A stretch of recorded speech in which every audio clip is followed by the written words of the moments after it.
Hey everybody, hope you are having a great week. I wanted to send out what I hope will be just a pretty quick little video, just something that I've been thinking about, and I wanted to encourage us as a team to start doing if you're not doing this already. So I think this is really going to help. Here's what it is. When you're practicing the songs that we do in a week for Sundays or Wednesdays, really work on learning and knowing the structure of the song. Now, here's what I mean by that. Not only just the order of the song, where it's verse, chorus, bridge, so on, etc., but what is the chord progression for the verse? What is the chord progression for the chorus? What is the chord progression for the bridge? And things like that. Now, here's the point of that.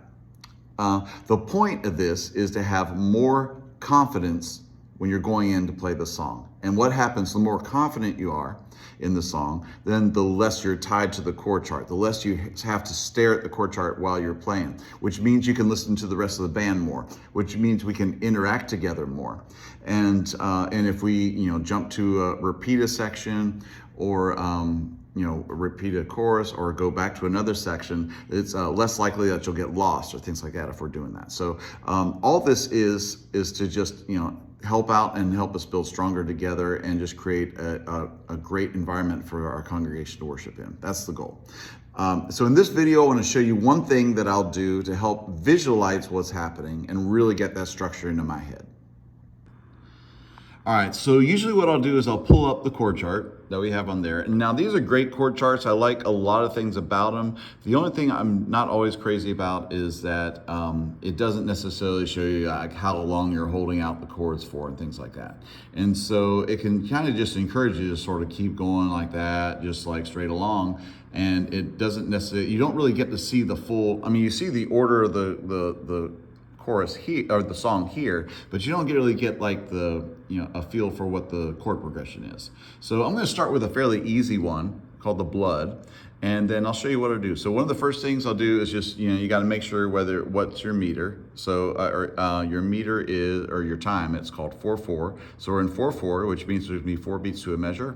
Our tempo is 74, so it's kind of a slowish one. Okay, and then we're in the key. In this case, we're in the key of A. So all that information is right up there. All right, now I'll show you what I do. Okay, so I've pulled up the MP3 for the song along with the chord chart here, and I'll just play it here. Here we go.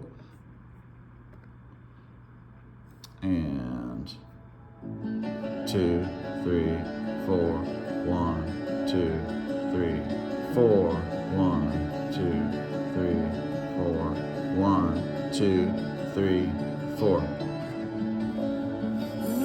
So what I'm doing in this case is I'm counting along, with the tempo and everything, and then I'm listening for the chord changes, where they happen. So in this case, it's got, I'll grab my pen here and go over my blank sheet of paper, and what it turns out to be is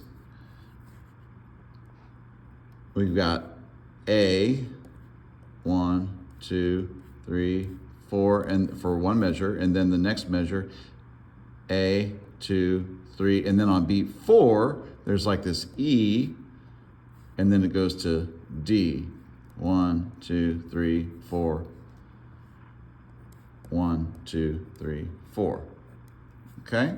So, and as I've gone along for the rest of the song, what I find out is that just repeats. So I'm going to do these little repeat sign symbols. And that just repeats. So that's so far that is our intro. And it looks like it's our bridge as well. All right, more to come. All right, so what I found out, which I kind of knew already, but anyway, is that most of this song is this same chord progression, the A to the E to the D, kind of similar to Bob O'Reilly from The Who, if you're a classic rock freak. So, and then that repeats to the verse, the chorus, verse 2, the chorus, the interludes, the bridge 1, bridge 2, it changes, starts off the same, but then we get the F sharp minor to A to D, and so that's a little different, but then it goes right back to that pattern again, and then we go to the instrumental, and that's the same as bridge 2. I found that out when I just sat down. So what's like 3 pages of chord chart, I can now reduce to that much right there. And plus I can get that into my head a lot better. And once again, I can be listening to what's going on with the band. I can, focus on where people are playing.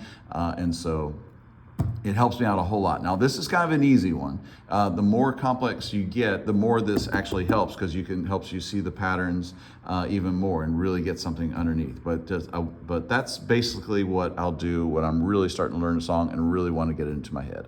So I hope that helps. Talk to you later.